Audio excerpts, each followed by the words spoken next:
Welcome back to Colors Are Crutch. My name is Max Sternberg, also known as Wounded Satellite, and I'm joined not by my regular co-host. Jordan is a little under the weather today, so he will not be joining us, but it means I get to bring in one of my main homies. Kevin, how the fuck you doing today?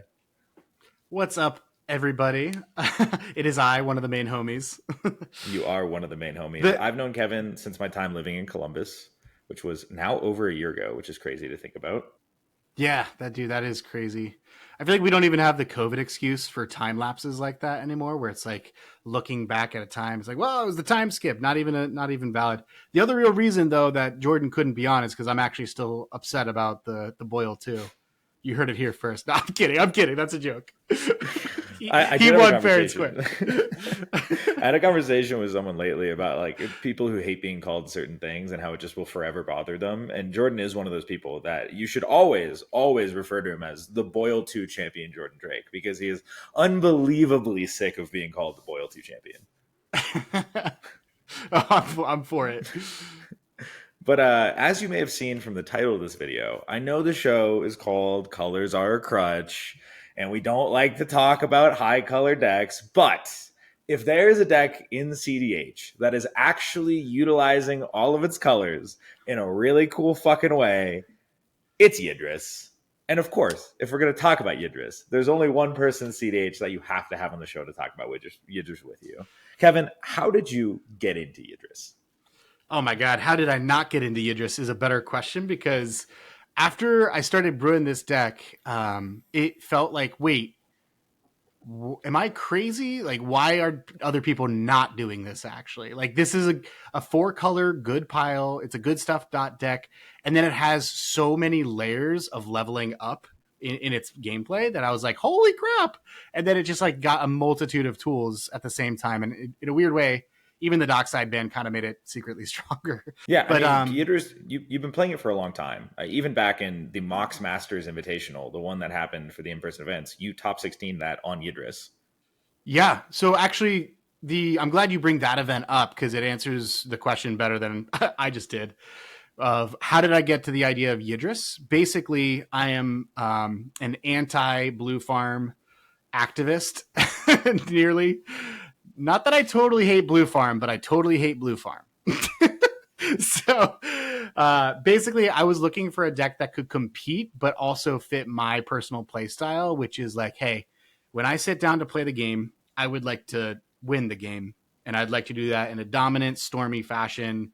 I want to be proactive, but I also want that leverage of choice a little bit, where I'm not like just zoomed in and forced into some like turbo into a brick wall type of gameplay, which funny because this is the best brick wall battering ram in the format. Yidris is 4 colors, sans white, 1 of each pip in its cost.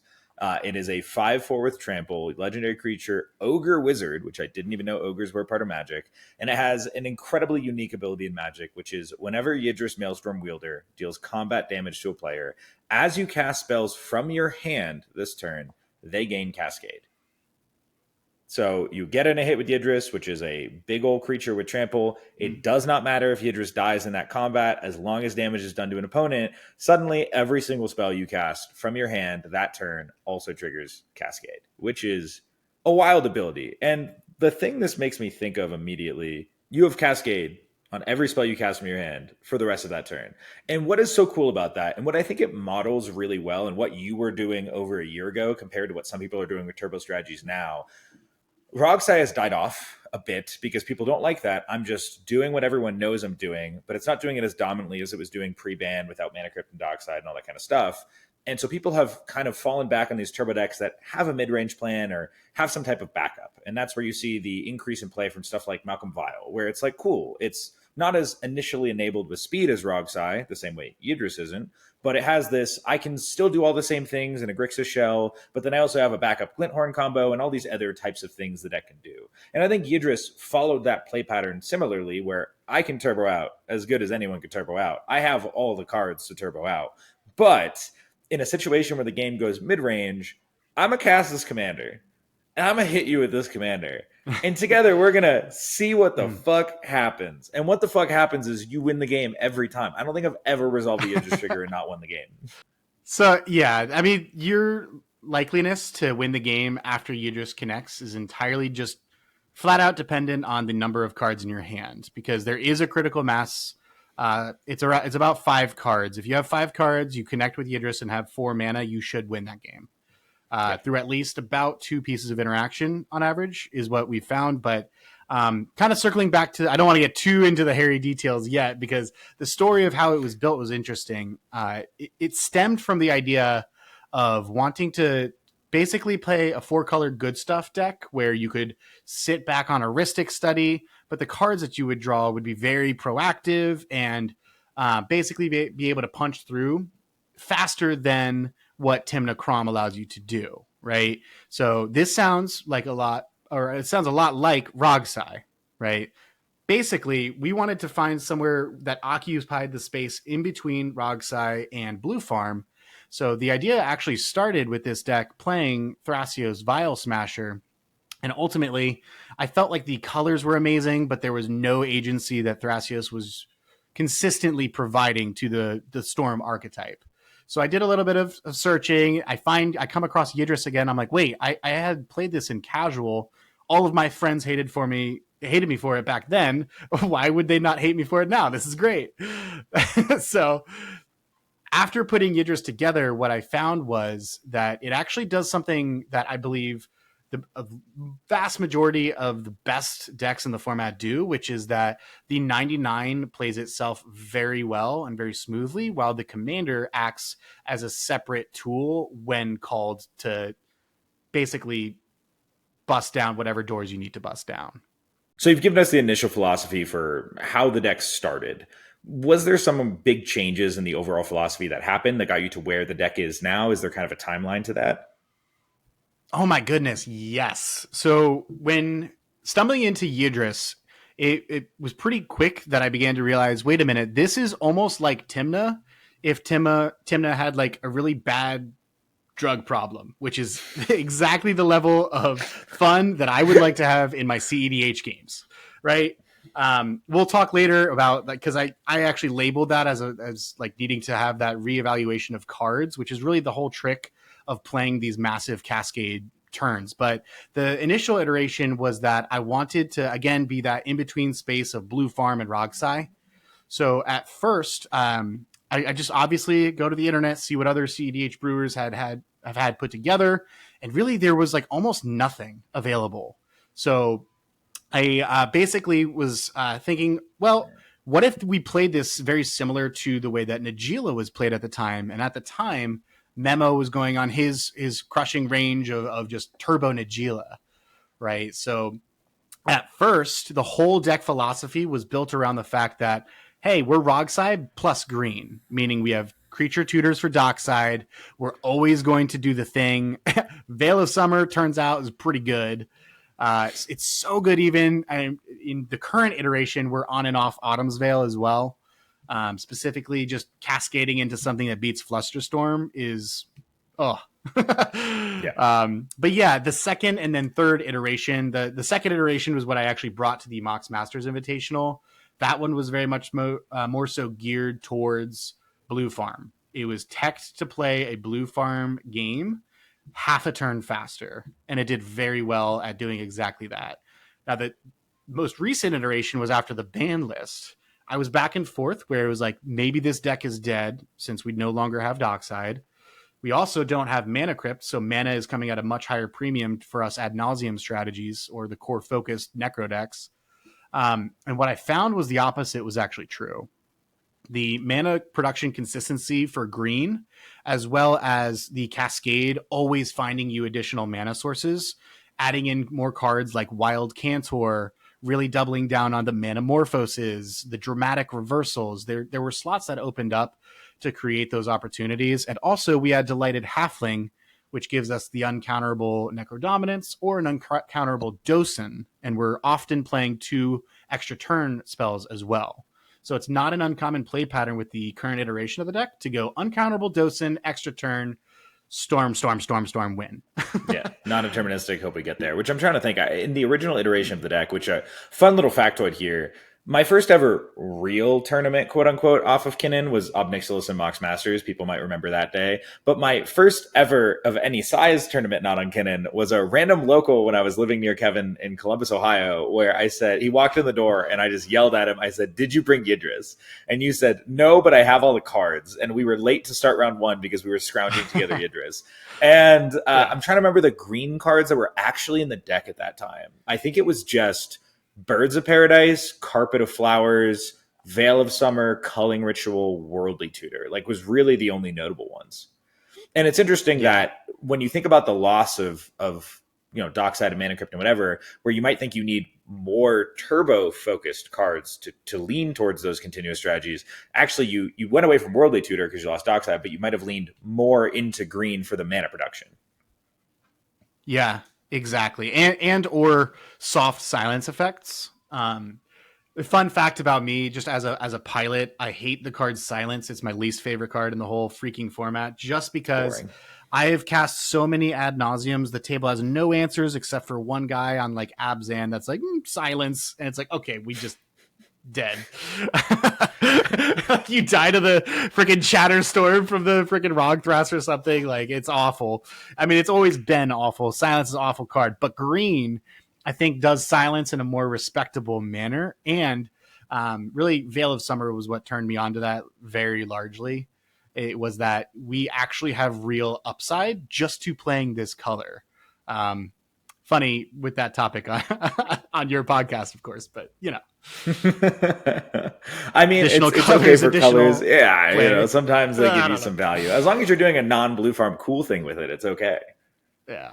That's really the minimum threshold. But I mean, that is what makes funny enough, it's you still lose to every Storm player's least favorite card, which is Mindbreak Trap. But like, it is one of those cards that allows you to push through on other things that otherwise don't function within Storm very well. And what I also love about Veil within the strategy of Yidris, and part of what makes it so good, is it is random 1-drop spell you can cast with nothing on the stack, right? It's not a counter that needs something for you to put it on the stack. It's something that you can just cast to start your Storm. Yeah. No, that's exactly right. And so before the Mindbreak Trap is even going to be turned on, oftentimes, and part of the deck philosophy when you're leaning into the Yidris game plan is that you really want to prioritize 1-drop CMC spells. The most powerful hits in the list are going to be actually the suspend cards. So having a certain density of cards such as Gitaxian Probe, recently Wild Cantor, Veil of Summer, great example, and the list just goes on and on and on to where you're going to actually eliminate the randomness. It's a calculated Storm deck and this is actually why I call it the hipster Krark, because when you're starting your Cascade turns, everything's totally random. You're like, hey, I hope this starts to work out. But what you actually need to be doing as a pilot, and this is actually part of the reason why it's so fun, is that it requires so much constant thought going into every single game action. It's creating so much new information to be processed that you have to be going through things very quickly that seem like they don't matter. A great example of that is the way that when you're cascading, even if you find absolute junk, you need to be paying attention to the spells that you're bottoming on your library. This, for instance, then changes the value consult. I've had games in which I'm going through a Cascade. I know that Thassa's Oracle is very close to the bottom of my library, and like maybe a Brainstorm is the only other card in my hand. So something I can very reasonably do is value consults, and the players can watch that. The Oracle is being placed near the bottom in a random order, but it's not a guarantee. And of course they don't know that there's a brain freeze in my hand. Examples like that where you just creates very actually unique play patterns, but it's also somewhat calculated where it gets easier to know what you're actually fishing for, I call it, for the Cascades, the longer your Storm turn goes. I found some of the crazier lines I've ever played so Yidris is my favorite LobbyCon deck, as you're well aware of. I beg you for it every time we're in the same place. And yeah, I mean, I've had turns where it's like I have had a Thoracle in my hand and I'm able to Mystical Tutor, Demonic Consultation to the top, and cast Thoracle, cascading into Consult. Or, one time I hit someone's I hit Inevitable Betrayal on a Cascade, the one that steals a creature from an opponent. And so I cast Consult on top of it just to go steal their Thassa's Oracle. Betrayal. Yeah. Or one time I cast Mnemonic Betrayal and I fucking cascaded into the 0-mana wheel, like Wheel of Fate. And I was just like, this is so sick, dude. Like this deck just does the craziest shenanigans. Which, let's actually get into the deck a little bit here. Are you able to see the screen share? Sure. Yeah, are you able to see this right now? Awesome. So here we have, BTS Born to Storm, Maelstrom Winds by VarrakS. The Hipster Krark Manual Storm before was cool. Best turbo plus mid-range storm deck, as it has calculated probability baked into the command zone via Cascade, which allows the 99 to hold a focused suite of turbo cards, storm cards in TES colors. What is TES? TES is actually from a different format, Legacy, which is the Epic Storm. The Epic Storm is like the tried and true, consistent storm deck of that format, basically. It's not like the all-in turbo storm variants, but it's the consistent, steady, we're going to push through interaction. Doesn't matter if your opponent has a force of will, we're still going to find a way to win. Well, let's go through the cards here. Creature base, immediately, as we talked about, you can see the very large inclusion of green for that mana production on 1-drops. And I mean, something we actually used to talk about was how cool it was to play it at Nauseam Necro deck that gets to play both Veil of Summer, Elvish Spirit Guide and Simian Spirit Guide. Like having access to both of the double free mana effects is really, really nice. Oh my gosh. So speaking of LobbyCon, I got a real quick story to share about those spirit guides. Tell me. So I played a LobbyCon game in which I tap out for a Necro Dominance, not even Necropotence. But I just said, you know what? I don't care about doing this the correct way right now. I care about having fun, which truly this is the most fun deck that I've ever played. I've played a lot of the different CDH decks in our format. I've been enjoying this format for years, right? This deck is just so much fun. But anyway, so the Necrodom lands because it's uncounterable through the Delighted Halfling. I say, I don't care. I'm sending it to 1 life. I find both Spirit Guides, Born Upon a Wind, Lotus Petal, Dark Ritual, Cabal Ritual, Beseech the Mirror, Breach. Did you not find Manamorphose? You're dead with 0 mana from my Necro. What about Manamorphose? Oh, I'm sorry. Yes, Manamorphose was absolutely in the pile to create the blue for the board. You need Manamorphose there to be able to assemble that. And that's also part of what makes the Elvish Spirit Guide so good, is it gives you the ability to Final Fortune or Born Upon a Wind or whatever off of a green mana and a colorless. Oh, it's crazy because these effects just kind of come out of nowhere. Specifically, we've been hyping up Veil of Summer a lot in this already. But having the access to Elvish Spirit Guide Veil of Summer in a deck that is actually Grixis core with the consistency of all this mana production that green lends us, and now even Rao Monsoon Mage, which is a current testing slot. It's got that card's a soft spot for me right now. But at any rate, the free way to beat a Flusterstorm is ridiculous. Yeah. No, it's so good. So, I mean, let's talk about Raw a little bit while we're on the creatures. Why are you testing Raw? What do you believe it does in the deck? Yeah, so a couple of things, actually. If you scroll down to the interaction package, you'll notice that something, I can't even remember if it's in the list at the moment, but typically I will run Deflecting Swat because it's a way to beat a Beseiju on my Breach, but I often will not run Fierce Guardianship. Our commander was also developed, and this whole list and philosophy goes kind of hand in hand with that Big Boy Winter era of CDH deck brewing, where it's hard to get our commander onto the battlefield and to survive. So our interaction suite is lending more value to cards like Daze, or in this instance, Flare of Duplication, which often acts exactly like a Fierce Guardianship may, although it is also activated by Ragavan or now Rao Monsoon Mage. Aside from that, Ral is a very innocuous piece so far in my testing in Storm decks overall, including Rogsai, and now here in Yidris, and 1 or 2 other lists like Jensen, Luris actually. And what I found is that the mana that Ral is able to save you on Storm turns is actually awesome. The backside of Ral being able to even just flip, ping something, draw a card, or keep that consistency up, or more importantly, the ultimate, of course, which is quite easy in this list to reach. The reason it's so easy to cast the 6 critical mass of instants and sorceries is because Oh, that's right. We're cascading our whole entire library. Yeah. So, and speaking of which, that ultimate ability will actually allow us to cast Inevitable Betrayal, Profane Tutor, and Wheel of Fate, which is pretty unique because they're pretty difficult and or just flat out dead cards outside of Yidris typically, and Beseech the Mirror otherwise. Yeah, I mean, Inevitable Betrayal will always be my favorite, and it's such a flexible card, right? You can win the game with it sometimes, but it's also just you're against a Kinnan. I'll take a Hullbreaker Horror.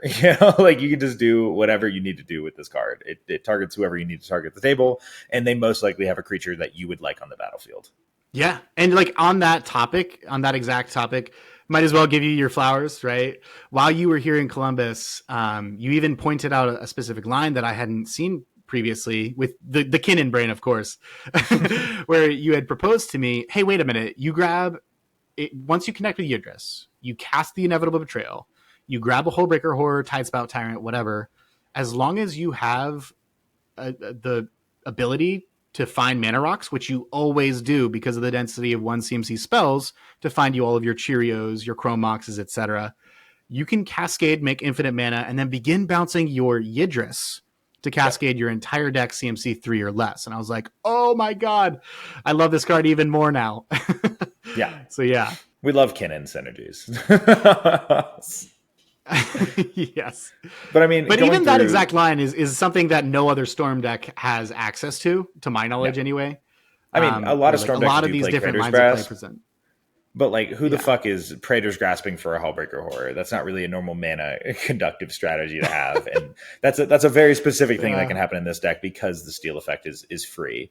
And I mean, when you look at the cards you get to play as a Storm style deck, right? You're playing the ones you'd expect to play. You've got your Gambles, your Imp Seals, your Rite of Flames, your D-Tutors. You know, you've got your Wheels, which are so good with Yidris because you just get to get more cards in your hand to keep storming. Beseech the Mirror, incredible in Necro decks. Culling Ritual, the best green-black card in existence, something that pushes you towards the mana you need for something like a Praetor's Grasp, a Beseech, an Adnaz, a Necro, whatever you need to do with it. Jeska's Will, incredible mana production as well. It really is, when you're going on these storm turns, mana is the cutoff a lot of times. And so having things that can generate you more mana in some way is a super important factor. And then your interaction package, like you said, it's tailored towards what the deck is doing.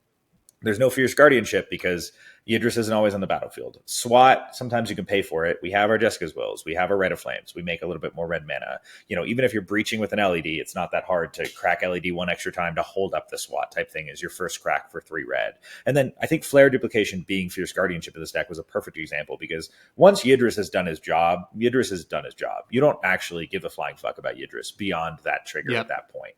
So I think that was a perfect example of what it's trying to do. And then everything else you're doing, I would much rather copy my Veil of Summer, right? Yeah, absolutely. You would much rather copy your Veil of Summer. But here it's every single card that you see in this instant package. It is pushing you towards what you are trying to do, or it is protecting what you are trying to do. There is nothing fringe. There is nothing extra. There's no pet cards here. It's just do the thing really well. And you look at cards like Noxious Revival, you're like, that's weird to play in a turbo deck. It's a free spell to cast on a Yidris Cascade turn. It puts a card on top for you to cascade into. Like, it does so many little things you need these cards to be doing to push yourself towards that storm strategy. And I think those are the little things a lot of people miss when they look at a storm deck like this, is all the things the cards are capable of within the storm aspect, not just their interactive aspects.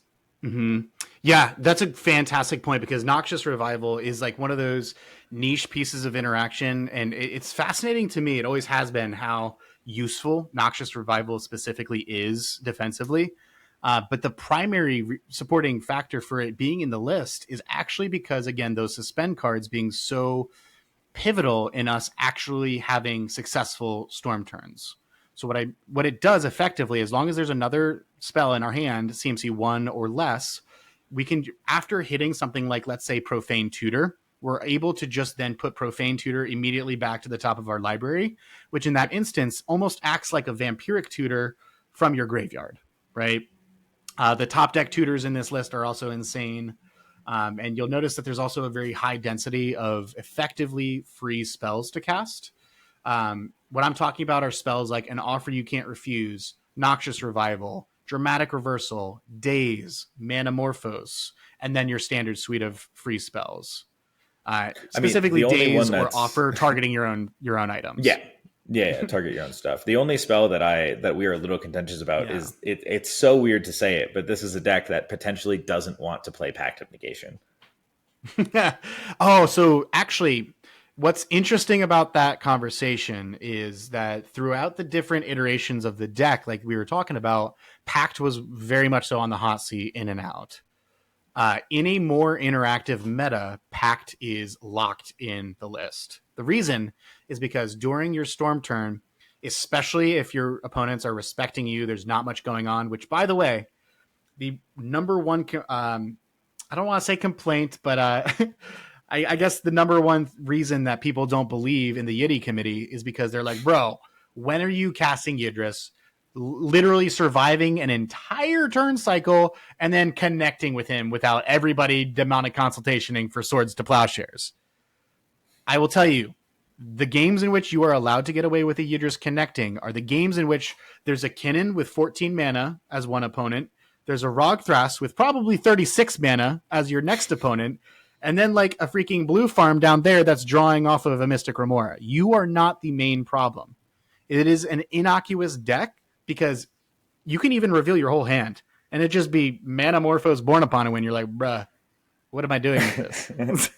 there's some decks in CDH that people try and argue the cards in your hand don't matter when they think of Kinnan or Thrasios decks or whatever. With Yidris especially, if you're on the Yidris plan, the cards in your hand fucking do not matter. Can I cast them is the only question that matters. Yes. Yeah, no, exactly.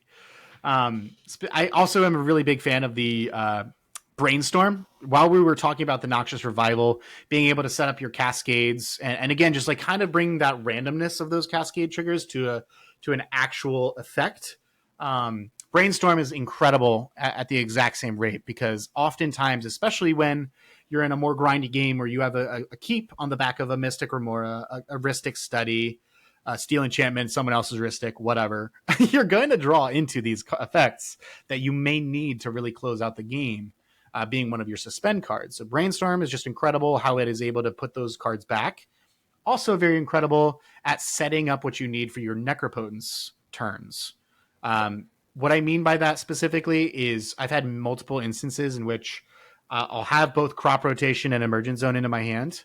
You're able to just very easily Brainstorm, put the E-Zone back, right? So Brainstorm has a mountain of versatility in this list, and it's a shame that you can't play Brainstorm or justify it more in other decks because it just feels great all the time. Orcish Bowmaster meta, baby. Well, luckily Yidris is a 5/4. Oh, he's thick. So oftentimes he's not like he's a little thick.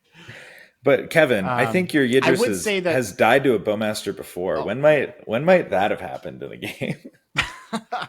Oh my God. You mean the time when there were like 14 Bowmasters and I was doing nothing but attacking with Yidris with one card in my hand? By the way, while we're hyping this deck up. Hold up. You had more than one card in your hand at that time. You were ready to fucking pop off. Maybe. I don't remember the details. Nah, I remember. That was my first tournament win ever on Kinnan, was that Wheel of Fortune event where you were in the finals against me. Oh, okay, yeah. That was it. You were second seed on Yidris, and we were in a spot that you had Yidris and a full grip of cards, and it was my turn, and fucking Sauron player has a Bowmaster, and I said, here's the deal, like, we cannot let Yidris survive, and so me, the Sauron player, and the mono black Crick player, I cast a clone of Bowmaster, Crick played a Bowmaster, we each drew in our Rhystic Studies, and we developed a situation that resulted in us killing all of our own Bowmasters and murdering your Yidris. Yes. Yep. Okay. It's all coming back to me. So the thing is, Max, you're a fantastic politicker, right? Oh, thank you. So average games, you're not going to have exactly that much. I will say about maybe 25% of games, people will really respect the crap out of Yidris and be like, bro, we're not dying to this. Like, no, lol. in those situations, just like you have the ability to effectively politic something like a Seedborn Muse off of the back of a deal of perhaps maybe one activation per turn, right? You're very easily allowed to make similar deals with Yidris because the Cascade is actually just another form of card advantage if it's not winning the game, right? So you're able to very easily develop and a potential deal that exists from a political standpoint while piloting this deck would be like, hey, listen, I understand this is a really scary guy. You may be able to show a flare, a deflecting swat, some amount of interaction. Be like, I will just hold these for the next upcoming turn. Can I please just cast a few mana dorks? You maybe cast those mana dorks. Maybe you find a Lotus Bloom. Maybe you find a Mox Diamond, whatever. You are developing. Like, Yep. in order to take additional game actions and do your primary game plan, which requires casting a lot of spells, you need the mana. So, yeah, I digress. But yeah, also fuck Orcish Bowmasters. Also fuck Orcish Bowmasters. The meta would have been fine if they just banned Orcish Bowmasters and Born Upon a Wind. We all would have been okay. Let's move on. But going into artifacts. Speaking of Born, this definitely does help this deck. Like, without a shadow of a doubt. We were actually entirely fine without it because the aforementioned crop rotation emergence zone. Yep. And also, I have to plug it. I know we're going to talk about artifacts, but I can't wait. I'm looking at the cards on the screen. Necropotence. Oh, I mean, if you connect with Yidris, Maelstrom Wielder, and you have a Necropotence, every card that will be in your hand is being cast from your hand, meaning that they will have Cascade. It is not possible for you to lose that game. You could have 6 opponents. You will not lose that game. You have 30 free spells in your hand, my guy. Like, that's insane. And also a thrill unlike any other. You are, I think of anyone I've ever met, the biggest lover of Necropotence. What's interesting too is Necropotence is actually a little bit stronger just in itself, like commander agnostic, provided you don't need a Rollick or a Mox Amber, Calling the Weak, whatever that you may want from a Rogsai deck, which there's so much layover between Rogsai and the way that I have this deck constructed, of course. But the reason is just, again, the double Spirit Guide, things like the Wild Cantors, the extra mana dorks just laying around, that green really does actually smooth out the Necro turns like unbelievably well. Also, I personally just think that Necropotence is sweet. Like, it's cool. It's a fun card. Which we'll get to it in just a second. Let's get through the artifacts here. There's only one special one. How often does Lotus Bloom actually matter for you? Yeah, so I'm glad you noticed that one immediately because this is a card that we're more recently testing, actually. I have always laughed at the idea of Lotus Bloom, traditionally. This was back in the Dockside era, though. So in previous iterations, Lotus Bloom was not worth running the risk of being dead in your hand for a longer period of time. You then begin deck constructing in such a way that you're becoming commander dependent and not commander empowered, right? I believe a mutual friend of ours, perhaps Kaiser, right? Actually was the one that pointed out, because I got him to start playing Yidris. He's on the Yiddy committee. And Lotus Bloom was one that he thought was going to be a really good one to test. It has performed very well in some games and been a little bit lackluster in others. What I actually secretly love about the card is just that suspend for 0 on turn 1. Because that later turns into a Necropotence, and then that same turn you cast the Necropotence, you can just win, which is so much mana. Not the way that line is normally played, which I personally really like. But it's also just insane getting a Black Lotus. Kaiser's variations on the deck, though, when he did change a few cards around, he was much more Yidris focused. Like, you're much more, I am a Turbo Breach, Nas, Necro deck, and then Yidris is a plan that I have access to. Kaiser was much more on, I fucking want Yidris and I want to hit you with it. Yeah, and so what's interesting about that is that it's actually a very viable strategy to take. So each pilot is going to have their individual preference for how they would like their gameplay to have it, smooth out on an average basis. So another example would be Andy Beach, actually. He and I both took Yidris to a locals somewhat recently, and spoiler alert, Andy Beach won the whole event going undefeated on Yidris. He also built it in a very Yidris, I want my commander type of way. So it's entirely viable. I am just a aggressive turbo pilot. So for me, 100%. I want the 99 to kind of play itself a little bit better. Which I don't think we need to go too deep into Necropotence versus Necrodominance. They're both phenomenal in the deck. Everyone knows Breach, Rhystic, Mystic. You're choosing to be on Steel Enchantment. Kind of an odd choice. I don't think it's one we have to go too deep into. The only real surprise land here, I think, is Emergent Zone. And I do want to point out that you are a Grixis-style breach deck that gets to play Shifting Woodlands. I think is very, very cool. But I think it's about time that we move into some of the overarching strategies of the deck. Do you want to give some insight into what you're attempting to do with the deck from the get-go? What do those opening hands look like for you? And what are the primary game plans you lean towards? The primary things that we're looking for when piloting this deck, really, it's going to follow a turbo traditional mindset of I need the following. First and foremost, I need mana. Then I need a payoff. And then hopefully I get a cracked God Hand. The cracked God Hand should be the third item on your list. And what's interesting about this is you have to keep in mind that you do have an absolute frickin' rocket launcher bazooka in your command zone. So sometimes mana flooded hands that just hurl out a turn 1 or 2 Yidris is kind of actually totally okay. Especially because the critical mass that, and you can explain this very clearly to your opponents, the critical mass of death or just value or where that line exists is around 5 cards. 4 cards, still very scary. Somewhat probable. 3 cards, it's up in the air. 2 cards or 1, likely almost guaranteeably nothing's going to happen unless you really high roll into a Wheel of Fate, let's say. Right? So yeah, I guess really that's part of why the Mana Dorks actually really help quite a whole lot. Because something else that's interesting, you touched on a little bit where the wheels... in most decks, which to be honest, I guess Blue Farm plays Wheel of Fortune often. Rog Thras plays wheels sometimes they don't. Just cut them. But where this deck, where this deck is different with the wheels in the list is that you're immediately able to find that critical mass of cards in your hand for a storm turn. And it's much better of converting 7 cards into the win because those 7 cards are actually 14 often, right? Sans lands, of course, and stuff of that nature.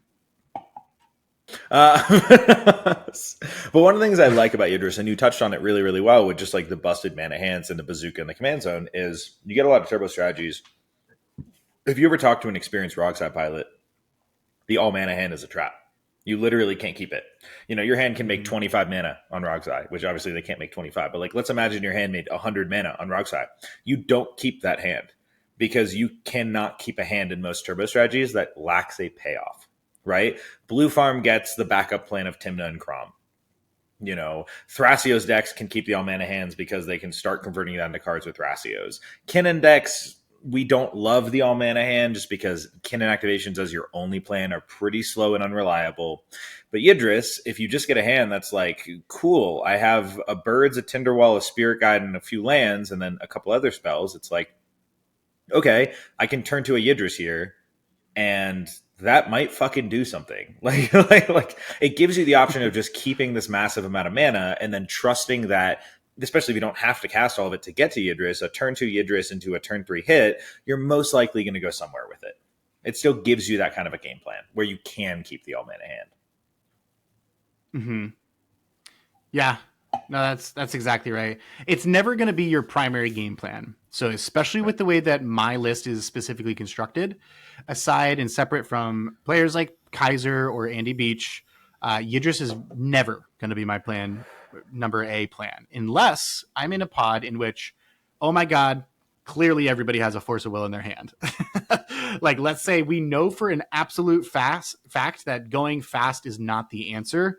Going through is. So something unique about Yidris is that it provides you 2 options in a very strong manner, which is win first, but also win through.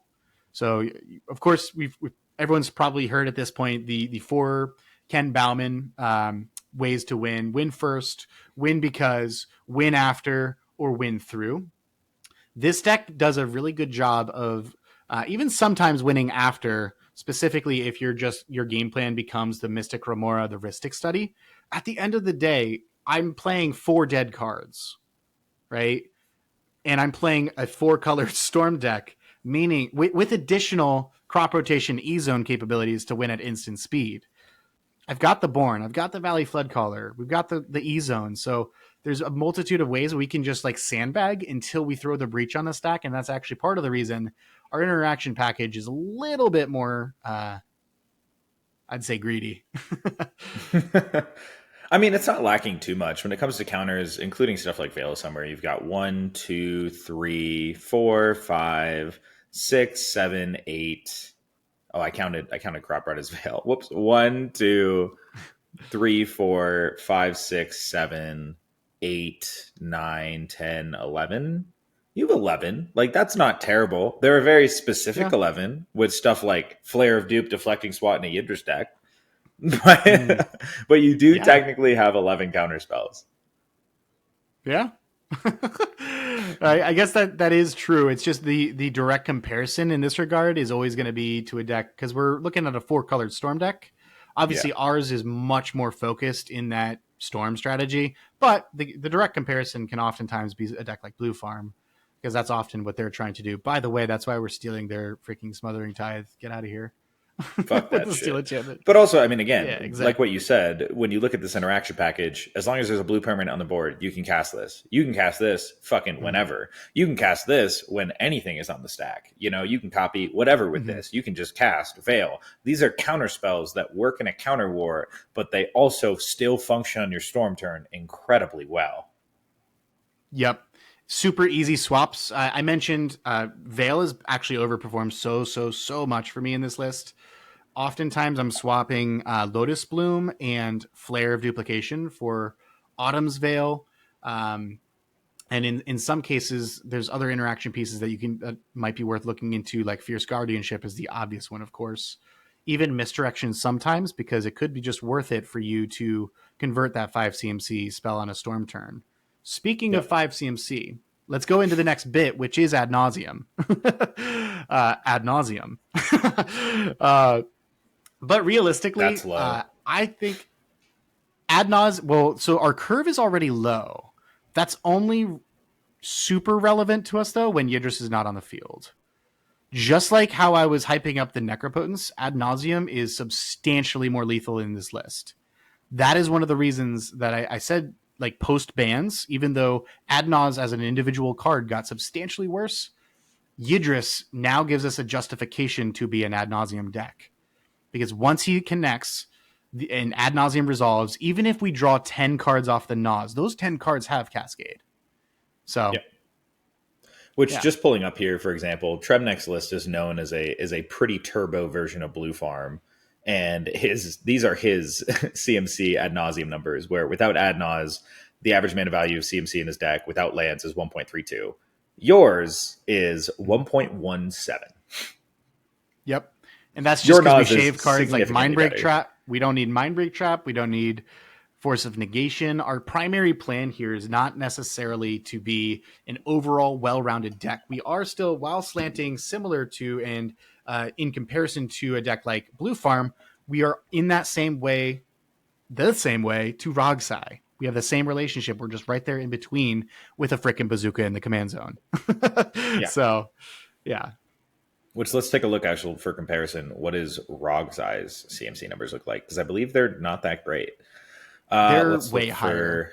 Time period. And they also don't have the green mana. Although the Rogue Rack just really makes up for that with Plunge, Culling the Weak, Amber. So Michael Schmidt is he's all in Turbo Rogsai. Let's see what his deck looks like. For him, we are looking at Nas numbers without Nas 1.33, even worse. Mm-hmm. Yeah. So your Nas is just blatantly cleaner.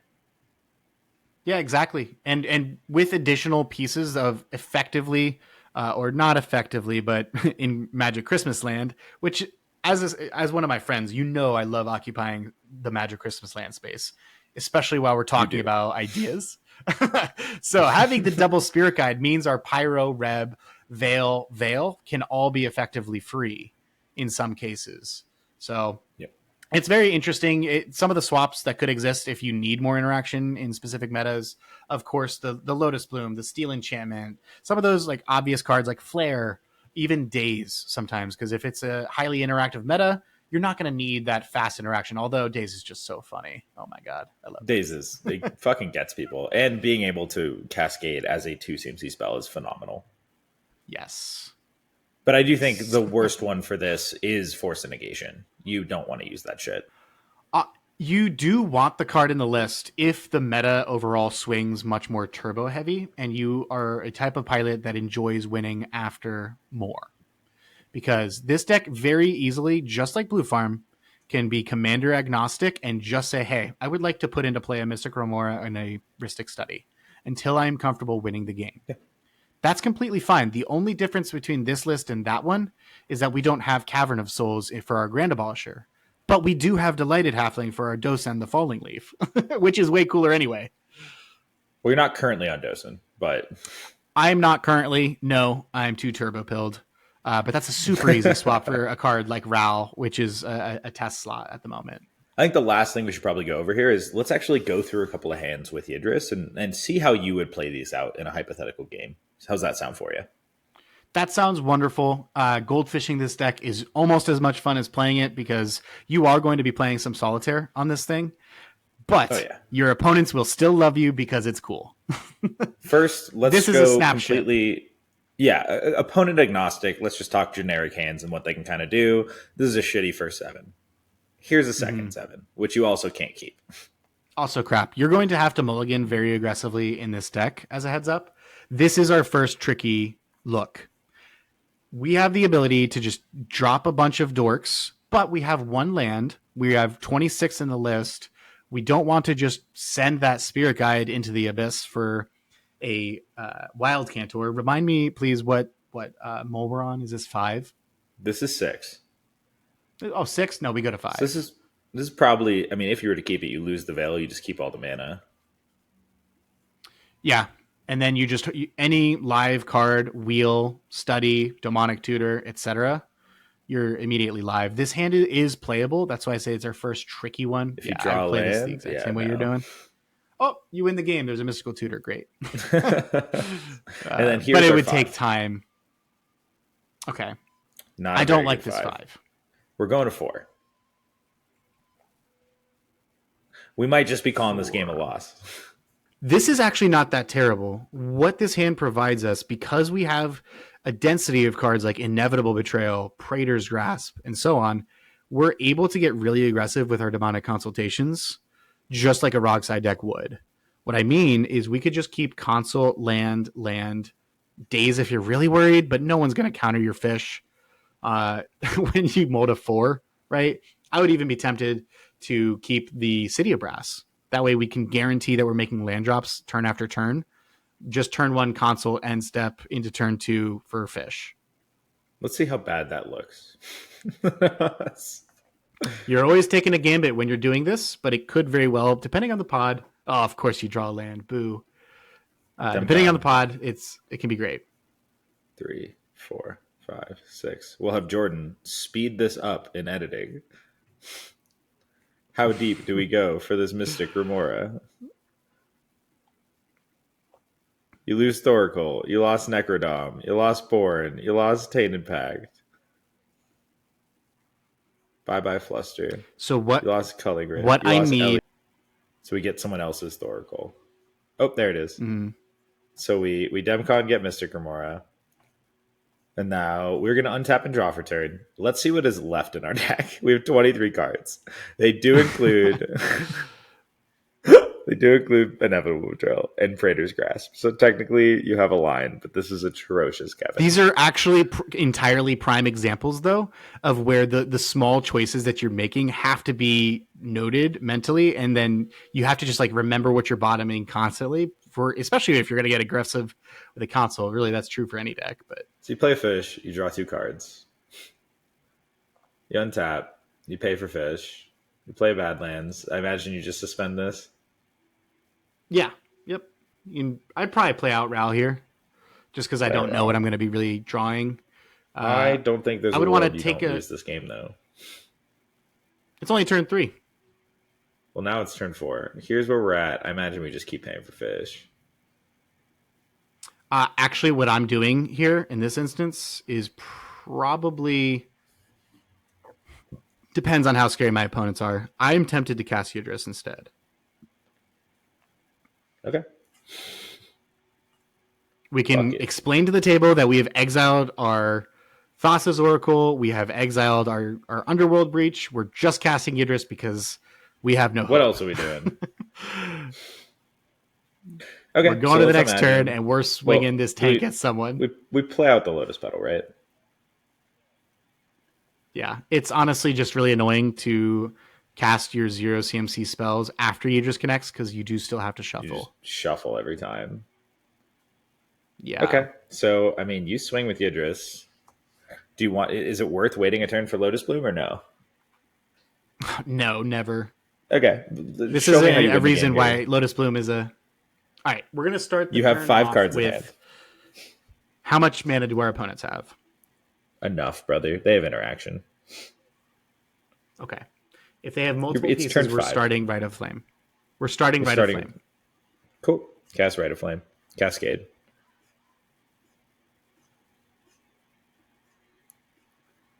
At this point in time, I'd like to point out that with hidden zones, we actually have enough information to almost deterministically know. We already knew from the start Inevitable Betrayal may be our forced line. Additionally, we should be able to deduce from what's in exile and what we look through our deck with this Profane Tutor, what we exactly have left to make the choice on how much interaction do I actually need to find here. Likely, this Profane Tutor can grab something as easy as even like a Brainstorm to go for the Wheel of Fate, let's say. If that's just one line that comes to mind without looking at the other zones. But otherwise, I'm probably grabbing something like Red Elemental Blast. You would get interaction. Let me see actually what we can get. Probably. Well, you have 14 cards in your deck, and the only piece of interaction are Offer and Daze. Oh, that's brutal. Tough spot to be in. What's your out? I think you could grab here. Let's see. Do you grab Offer and offer the Rite of Flame? No, not when it's one of the only pieces of interaction left in our deck. Currently, what we actually really need desperately. I kind of like grabbing Noxious Revival. Okay. The only 2 cards in the yard are Fish and Consult. Mm-hmm. So far, we have cast 2 instances of sorceries, so we got to keep a track of that for the Ral shenaniganery. That'll be white all mana. The same. Very likely, the way that I'm perceiving this turn to actually pan out is that we are going to be flipping Ral, exiling a few other cards in our deck. Hopefully, we just hit the Inevitable Betrayal, or we're going to go right into the Inevitable Betrayal for this Veil. Okay. Rite of Flame resolves. Next up on the block is going to be the Cabal Ritual. Use 1 red, use 1 black, cast Cabal Ritual, which also we got to make sure we shuffle our library. Yep. At this point, you probably want to hold priority. Hold priority. I was going to say hold prio with the Noxious for the tutor. Pay 2 life, of course. This is now spell 4. And I would recommend layering your Cascade trigger above the Ral triggers in this instance so that way your Ral count or Ral storm count is going to be higher before they begin resolving.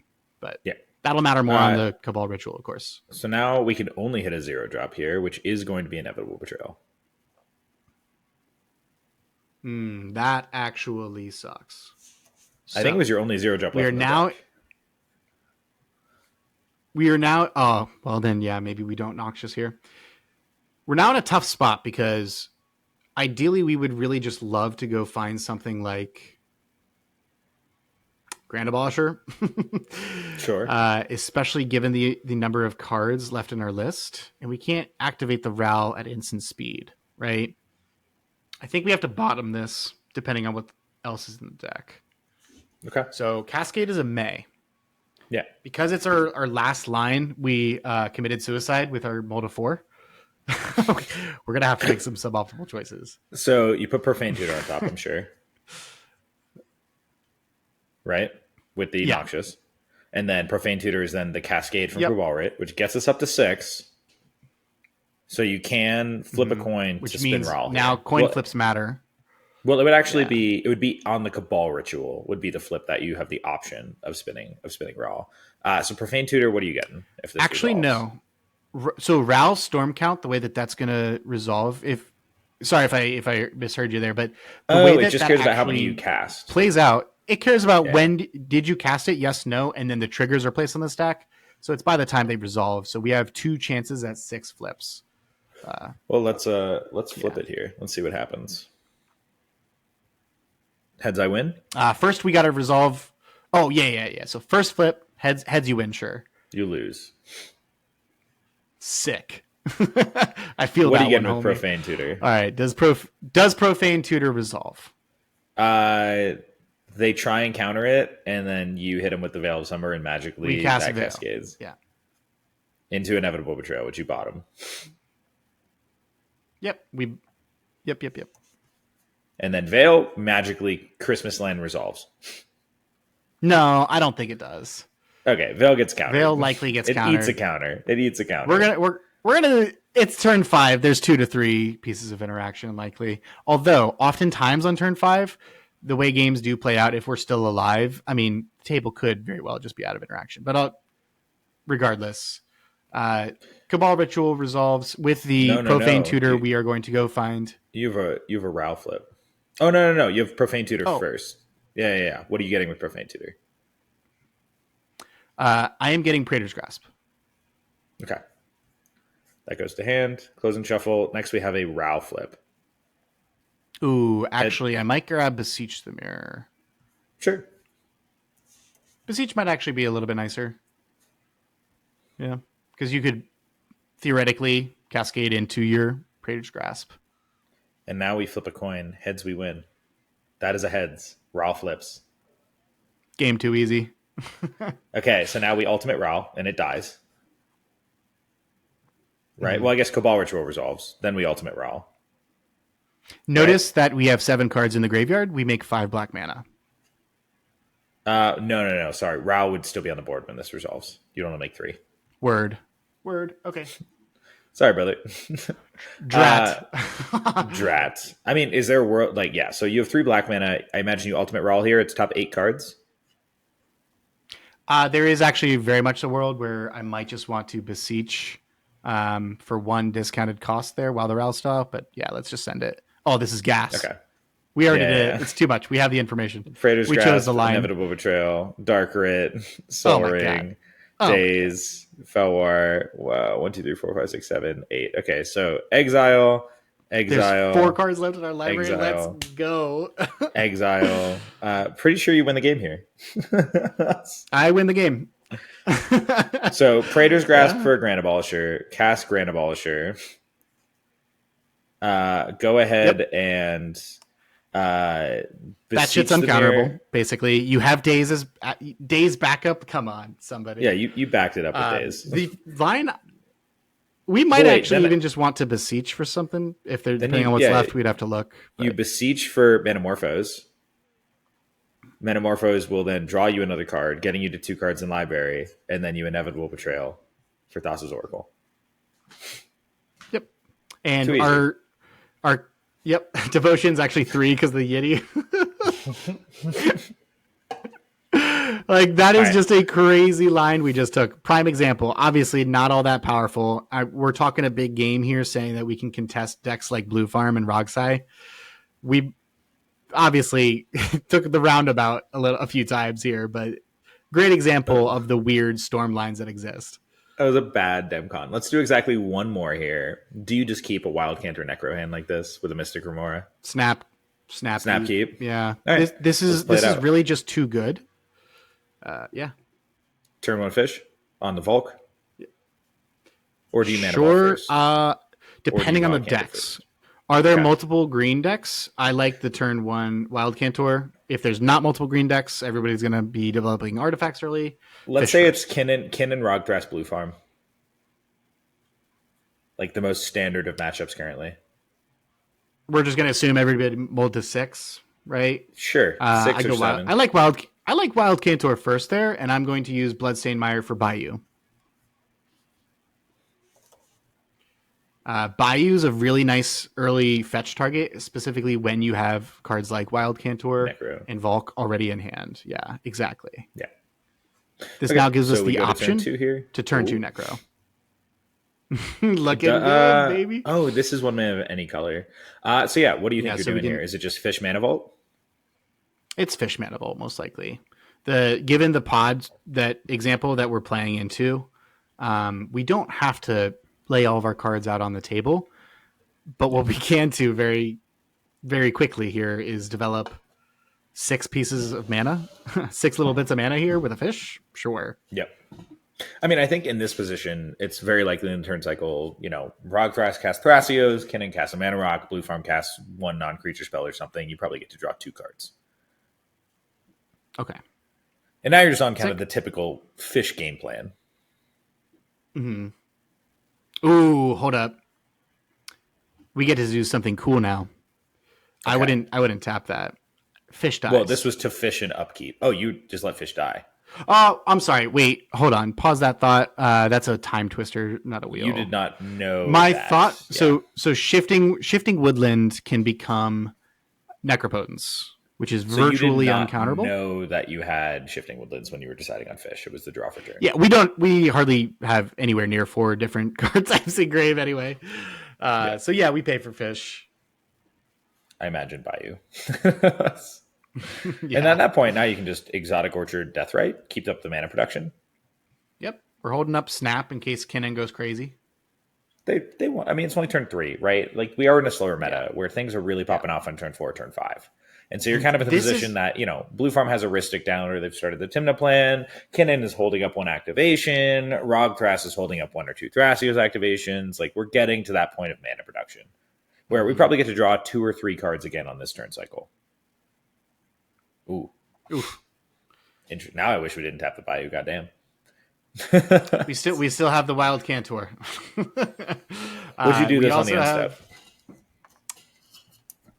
The Vamp? Yeah. I don't know. Look at how much mana we have. I don't feel the need. Keeping Plus, the fish we have Snap to fix. Are you keeping around fish? Question just becomes, based on the atmosphere, is there a window if I have 1 piece of interaction? You're untapping like this in turn 4. You do not draw your card for turn yet. The fish trigger is on the stack.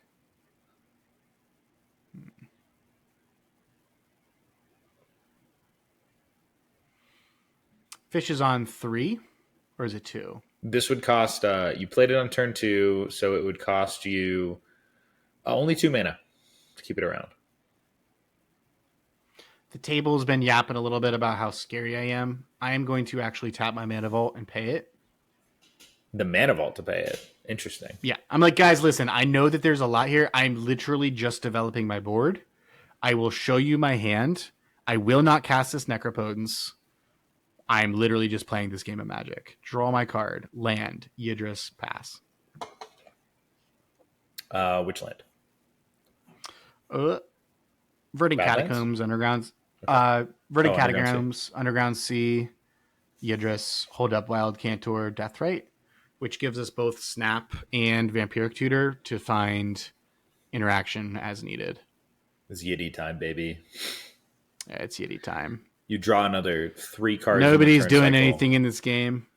I mean, they're casting Mana Rocks. They're doing things. You're untapping in this position. We Everyone likely has cards in hand.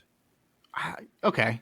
We're saying no one's going for it by turn 5 again, though. That's tough, but understandable. Maybe a piece of interaction or 2 got used.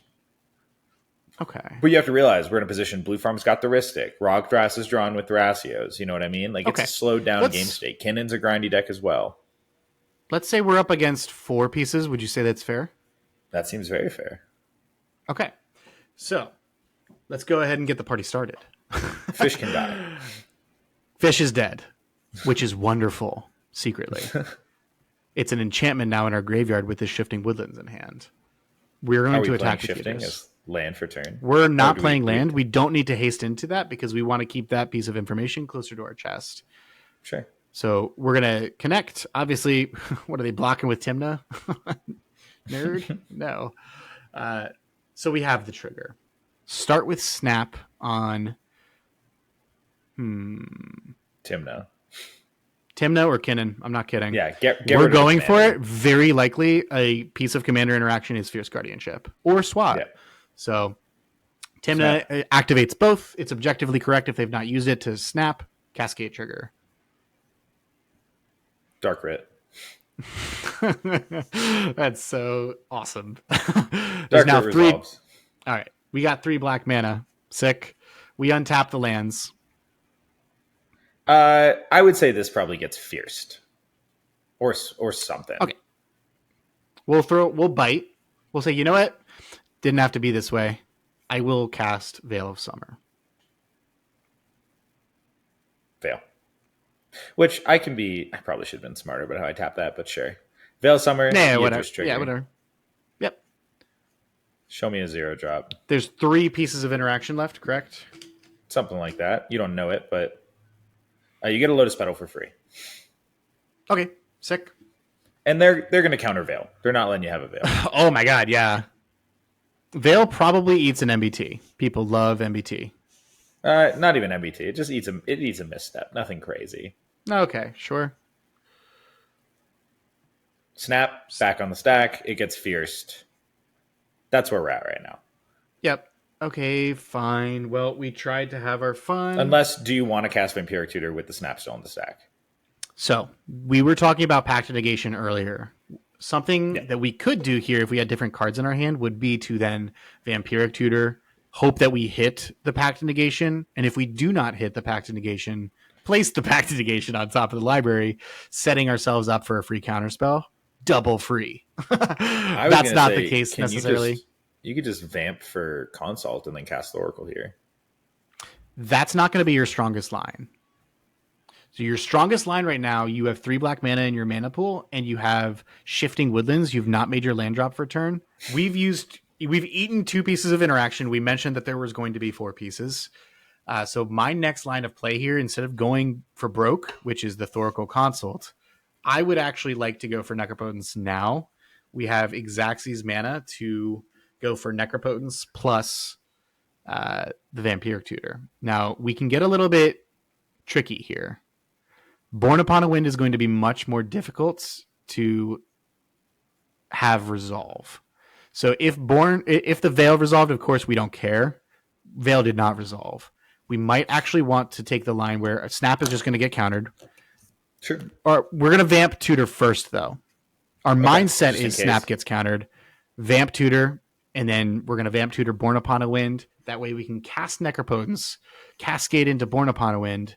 They're going to counter the Necropotence. Okay, that's hilarious. Ask the table if it gets countered. They're like, no. And you're like, are you sure? They're like, dude, come on. Don't make me use this. I'm like, well, guys, what? My turn. Come on. You have so much interaction. Call them copers. Put it on the stack if you think it's going to eat a piece of interaction. Otherwise, bottom it. Okay. So your call. Let me think. Kinnan, Rogthras, Blue Farm. Is it likely the Wheel of Fate eats a piece?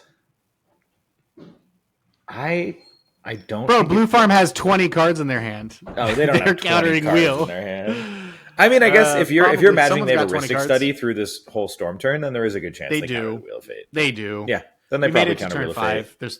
Yeah. And that eats a piece of interaction. Okay. So now Vamp. Now we're down to 1 piece of interaction left. Vamp resolves. We don't know that, but Born it's Upon a Wind on top of the library. Born Upon a Wind.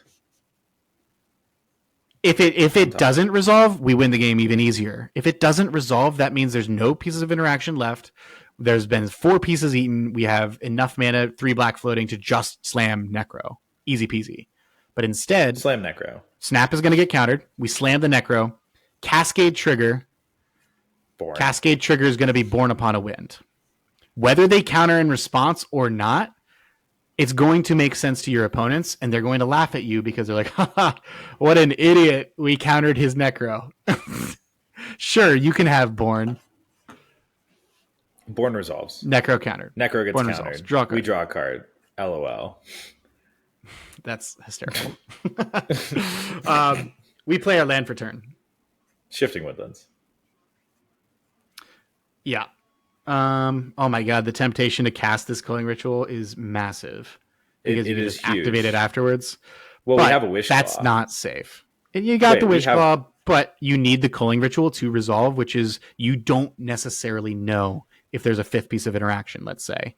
You activate Shifting but Woodlands, isn't make it a that copy of Necro. but wait, isn't this actually better though? Because imagine you get like 12 mana off this, right? Then you can still activate Shifting Woodlands with that mana to get Necro, but then you can also play a Wish Claw. Mm-hmm. The problem is it's entirely pending on the Culling Ritual resolving. Yeah. So we do not know if that would resolve. We do know it's very unlikely that there's a deflecting swat, let alone there being any other targets for Shifting Woodland to even become, I guess, Mr. Gamora. But yeah, so I'm activating Shifting Woodlands to be Necro here every day of the week because Yidris has connected, Born Upon a Wind is resolved. There's no other choice for me personally. Wild Cantor is the creature, by the way. So that's our fourth card type. Yeah. Lotus Petal gets us there anyway. Yeah. Yeah. Okay. Cool. You have a Necropotence. You are tapped out. You got a Necro? Well, it's turn 5. We'll say we're from at this turn, 28. You got hit a little bit. We're at 28. You're at 30. You're at 30 flat. Okay. We'll pay 28. Okay. We're going to move to our end step, and we're going to show people what it's like to have Necropotence with Yidris trigger. What do we have? We had 6 in hand, so we're going to 34. Oh, yeah. We've already resolved Born. The game's over. Like 7 ways to Sunday. Sunday, bro. I'll cast this Mox Diamond. Fuck this Otawara. Shuffle your deck, I guess. Oh, sure. You do have to reveal your whole deck to your opponent, so make sure that you have Japanese cards so that you could flex on them every time. Okay, so should I make a pile of mana sources real quick? Yeah. A quick, easy pile of mana sources plus like how you close the game out here. It's pretty easy. And the craziest part here is that one of your opponents likely thought you were an idiot because you vamp tutored a Born and thought you got cocky, that there were only 3 pieces of interaction. No one is likely to counter Born Upon a Wind because no one is anticipating that your land drop that you have been sandbagging for turn is a Shifting Woodlands. Yeah. That is one of those weird hidden strengths of this deck. Honestly, Dramatic Reversal is a mana source too. Oh, huge mana source. It also just cascades for free. Come on. Also, Culling Ritual is technically a mana source. Oh, that's such a mana source. Hell yeah. Okay, so here's the cards that you would go for here. Do you just cast the 0 drops first?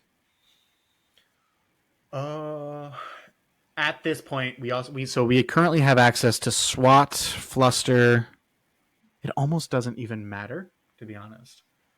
Yeah. I mean, sure. I think you have it with Daze, SWAT, Fluster, Offer. You're probably fine on interaction, but I think before doing anything else, just play out your 0 drop rocks. Yes. What do you pitch to this Chrome Mox? Chrome Mox can eat Imp Seal. No, Imp Seal's actually. Oh no, yeah, Imp Seal's dead. Imp Seal's dead. We know we're gonna need black mana later at some point, regardless. Yeah, because we're at 2 life. Otherwise, it's great. Exactly. Yeah. Then, I mean, do you cast this? And any haters watching, the Otawara has an exile trigger on the stack. We know. Sure, whatever. Mox Diamond, I guess, task Tinderwall. We don't have to rush the Tinderwall, but it doesn't hurt us it's either, better because it gives us better mana to then use on the Soul Ring and stuff, rather than using a color. Sure. And so then we go for a 0 drop, which is going to be, we'll have Jordan speed up all of these bits. It's Mox Opal, probably, if not something insanely more powerful than Mox Opal. Pact. Insanely more powerful. Hilarious. Okay, so you get a Tinderwall, you sack the Tinderwall, get 2 red, cast Soul Ring with 1 of the red. Mm-hmm. Go for Inevitable Betrayal. Oh, don't mind if I grab a Grand Abolisher. Time to see what interaction you have. And I have all of these mana sources and all of this interaction. Let's say we use all of our interaction. Still not enough. The table's not going to have 13 pieces, my guy. So effectively, even worst case, we can just... Yeah, also very, very true. But, yep. And just like that, you win a true Storm deck. Your entire library goes from here to on the table to your graveyard. So yeah, glad we got to see a little bit of hands there. I wish we could have found a little bit of a faster hand, But I'm super stoked about the second one that we just played out there because it really did a great job of showcasing specifically Yidris and some of the tricky storm patterns and lines that you have access to in the deck. Yeah, it's a super cool deck. It's a deck I've loved for a long time. It is my favorite LobbyCon deck. I am a member of the Yiddy committee. One day we've talked about it. You, me, and all the other people just have to bring it to a tournament. Just absolutely flood the meta with Yidris. It would be hysterical. It is a deck that I've never understood why is not more popular because, well, exactly that last game that we showcased, you're able to actually just truly push through, especially with those cards. Again, we keep mentioning Dosen and whatnot, but while you're doing this, regardless of if you're playing Song of Creation, that one is, oh my God. I love Song. You want a high play Song of Creation. Every Cascade's drawing, your spells are drawing 4 because of the Cascades. Nuts. But regardless, the deck is just fun. So I highly encourage, if you're interested in it, giving it a good old try. Yeah. And I think that's all we're going to have time for today. If you have any other questions about Yidris, we'll go ahead and link some access to VarrakS down here in the description of the video. Thank you so much for listening to the Colors of Crutch podcast and watching our awesome Yidris deck tech. We do have a Discord back up and running. You can find a link to that in the description below, as well as the Patreon is up and running again. You can find a description to that in the description below. Kevin, anything else you'd like to say to the people? Can we get some thumbs ups, some likes, comments on this beard? This level of production isn't easy, people. Oh my God. I grew it just for you. Always a pleasure. Thanks for having me on. I appreciate it, man. Yeah. Thank you guys so much for listening. We'll talk to you next time. Appreciate you.